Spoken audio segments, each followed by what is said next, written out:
Scanning for audio.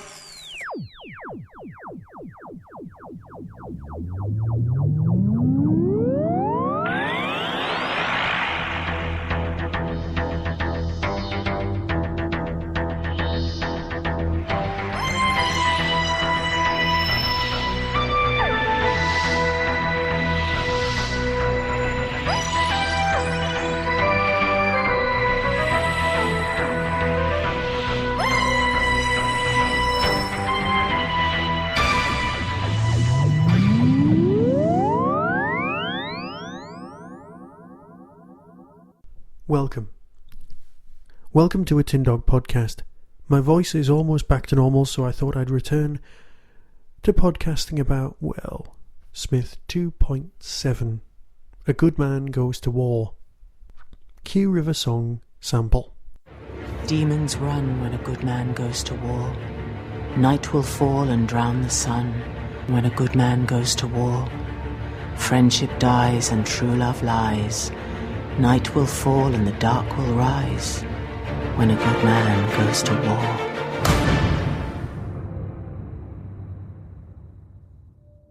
So, here's a story that opens with the wrong Cybermen. Look, I know the new costumes are lovely, right? In comparison to the old ones, they're 1,000 years ahead. But they're not. Look, we need some tiny bit of exposition as to why space Cybermen, the ones, remove the logo off something, it's still the same thing. If you scratch the Apple logo off an iPad, it's still an iPad. As opposed to, say, the old Cybermen who would be, a notebook with a pencil on a piece of string. But you know what I mean. Oh, I'm going to rant and I'm sorry. There are specific rants I've got lined up for later, but like I said, that's for another time. So, we open on the wrong Cybermen. Now, you know that I've said this in the past, that Moffat's version of Doctor Who is a bit more like Angel, and RTD's Doctor Who was a lot more like Buffy, which is nice, except of course Angel got cancelled. But it's interesting to note that we're actually seeing the same storyline that was in Angel. Child is created in order to act as a weapon against the person perceived by the enemy as the villain, i.e. Angel or the Doctor. It's not good that this storyline's turning up. Also, well, I've got to address the elephant in the room. River Song. Look, you've probably already seen the story. I did hang on long enough for this to be shown in the States before I released this podcast, so at least I can have this rant without worrying that I'm spoiling it for anyone. Moffat's obviously gone for the whole time traveller's wife storyline, and I just find it a tiny bit icky, the whole the Doctor knows her as a child thing, as Melody. Yeah, I don't know. Actually, on the subject of ickiness, I do feel that there's a few more icky gags turning up in Doctor Who than I'd like. The relationship between the maid and, well, the serial killing Silurian, and I really don't know why the Sontaran calls her a Silurian and not the lizard or the warrior. The warrior lizard would do fine, because we've all established they're not Silurians, and it's a step back. That's not important. Also, of course, I must talk at great length about how cool the Silurian and the Sontaran were. But the joke that they do ranks, well, Tony's described it as the rudest joke ever in Doctor Who. I think it's the second rudest, and ranks after, say, the paving slab. And even then, they all hang around in the same slightly smutty area with the upskirt gags of time and space. Yeah, these jokes are coming thick and fast now. And it's not the Doctor Who I know and love, but perhaps I'm just reactionary in my old age. I'm allowed to be. It's my old age after all. I'm allowed to have these opinions. But moving on to discussing the actual storyline. And what a weird storyline it is. Pacing's all over the place. It's fast, it's slow. It refers to things that we've never seen happen. It refers to things that we have seen happen. The Headless Monks, oh God, I'll be talking about those in a bit. Yes, we have Moffat's sideswipe at the RTD era's apparent gay agenda by introducing two characters who are indeed stereotypes. They're such constructs that they don't even have actual names as characters, and oh my god, we're at a point where we're talking about this lot. You don't get discussions like this when I'll be reviewing, the Gunfighters. No, we can talk about tropes and memes and all that kind of nonsense if you want, but basically it just sounds like a small joke that Moffat's having on RTD's behalf. During The Confidential, Moffat actually says that he doesn't let the producers read the scripts so that he can have the full effect of them reading them all in one go. He doesn't tell them what he has in mind. I, for one, think this is a bit of a mistake. Producers should be good enough to actually, be able to handle that sort of thing and spot what's happening, because that's their job. And that way we can avoid going down, icky sidelines and recreating plots from other things, but also we can avoid scenes that make no sense, like when River's announcing who she is via the gift of stuff written on the crib. I mean, how is the Doctor's name on the crib and River's name's on the crib, already on the crib? Is it a part of the TARDIS? Is it like a car with a V5 ownership document where the name gets transferred when somebody else comes along? The Doctor implies that they've used the crib together and had somebody else. That's kind of how I was reading it. It was like a double bluff, but it was so vague and so mismanaged that I actually had no idea what was going on, and didn't even realise that when they were saying, "Rory, you are my father," or whatever the actual lines ended up being, I just kind of got thrown by that and going, oh, but that's not what's just been said. And I was paying attention. I'm not being that much of an idiot. Oh, look, you're caught. Haven't seen that in a very long while. No, you tell me who you are. I am telling you. Can't you read? Hello. Hello. But that means... I'm afraid it does. Ooh. But you and I, we Yes.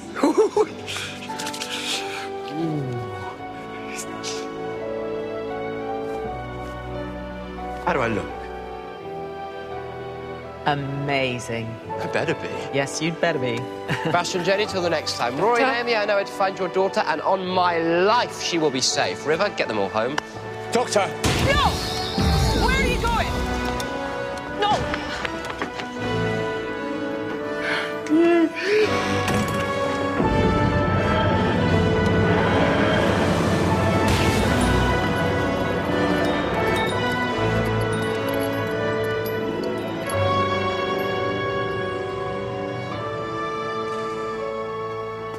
Where's he going? What did you tell him? Amy, you have to stay calm. Tell me what you told the doctor.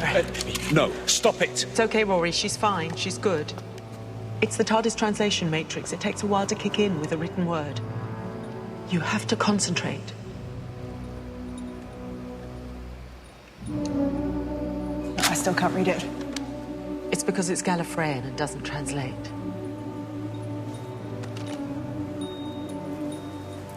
But this will. It's your daughter's name in the language of the forest. I know my daughter's name. Except they don't have a word for pond. Because the only water in the forest is the river. The Doctor will find your daughter, and he will care for her whatever it takes. And I know that.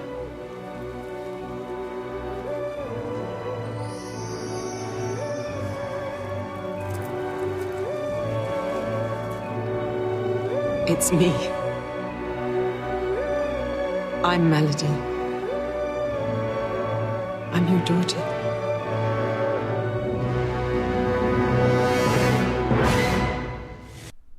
I'm sorry, I've skipped ahead far too far.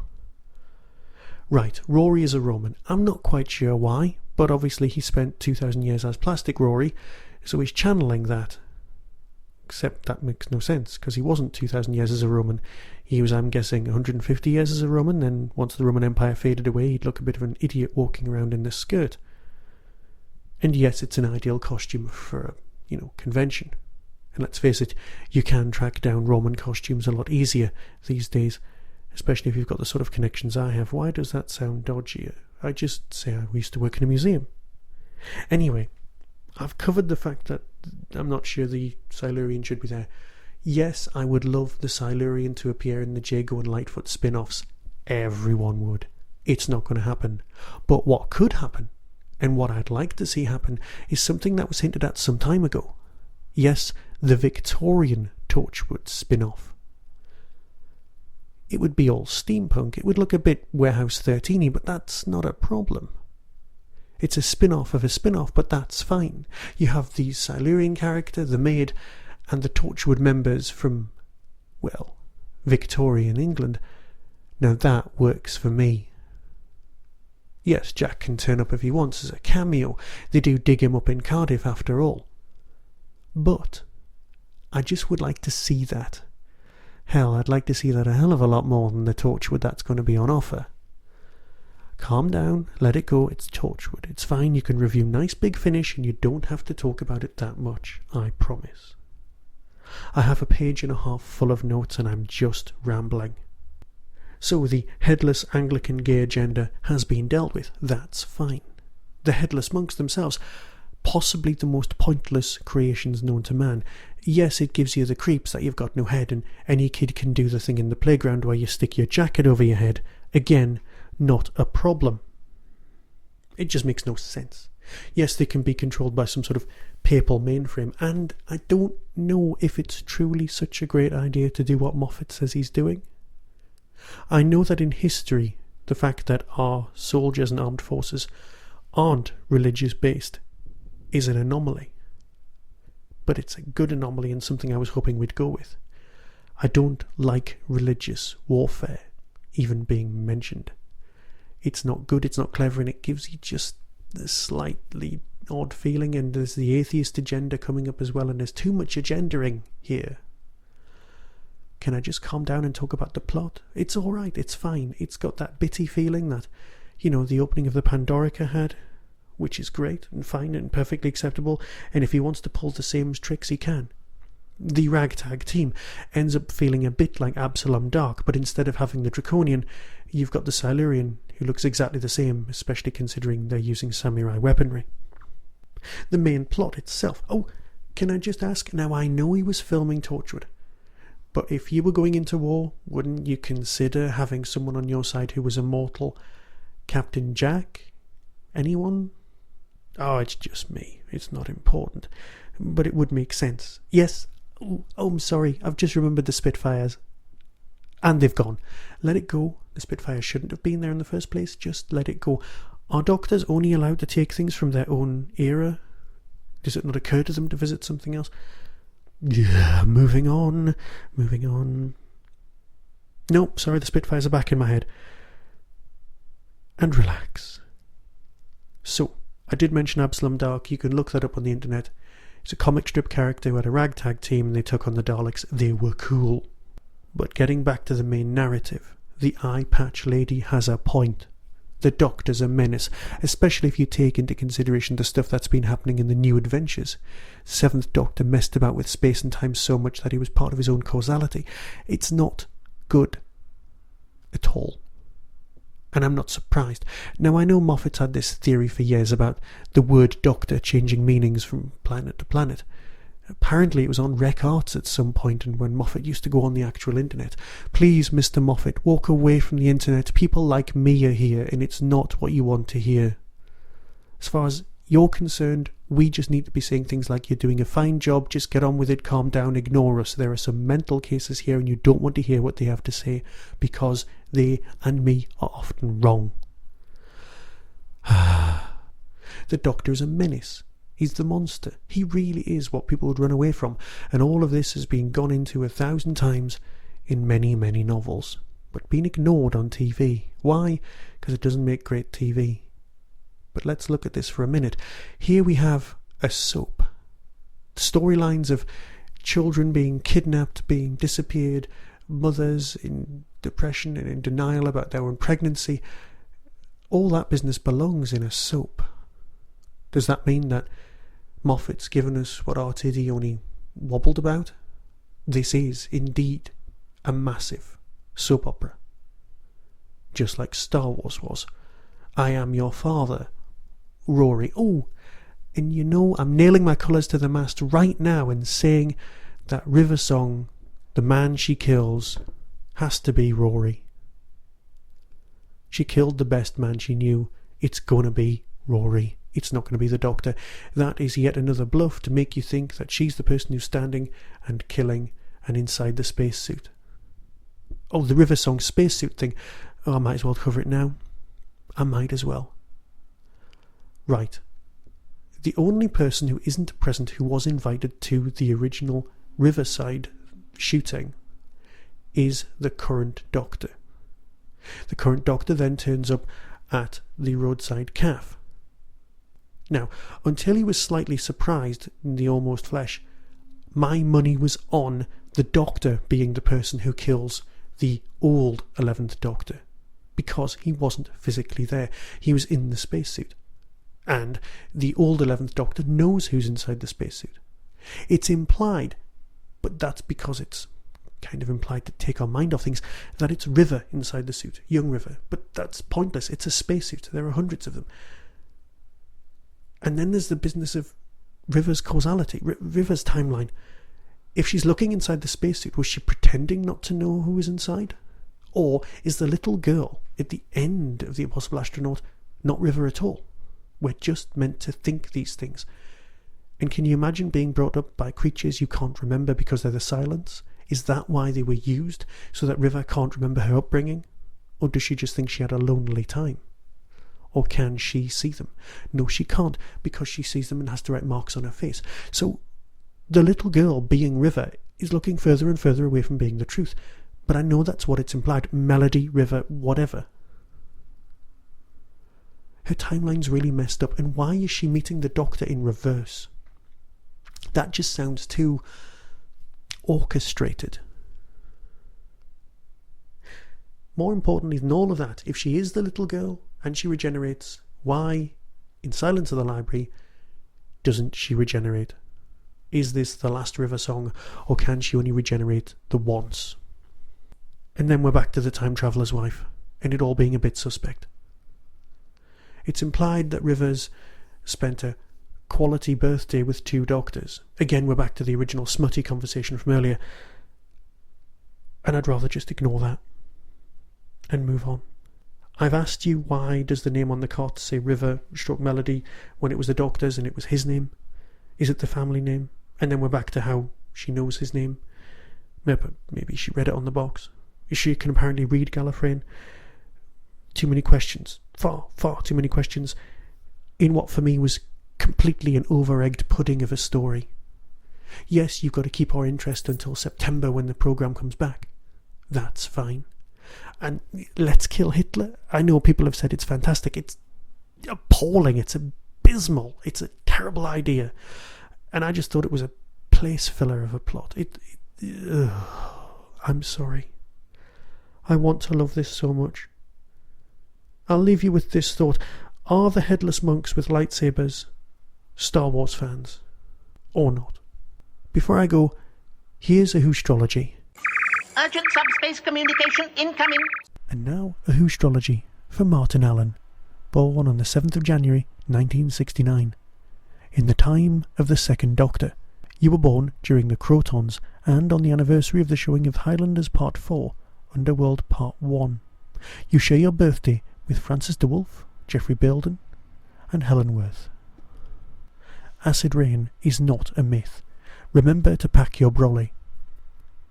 Acid rain is not a myth. Remember to pack your brolly. Beware of national curriculum and ludicrously high teaching targets. When choosing your battles, make sure you stand a chance of winning. A mistake made by your oldest friends may come back to haunt you. No matter how far you travel, you are never alone. Your old gods are with you. And remember, these are available by clicking on the link on the website. So until next time, be seeing you.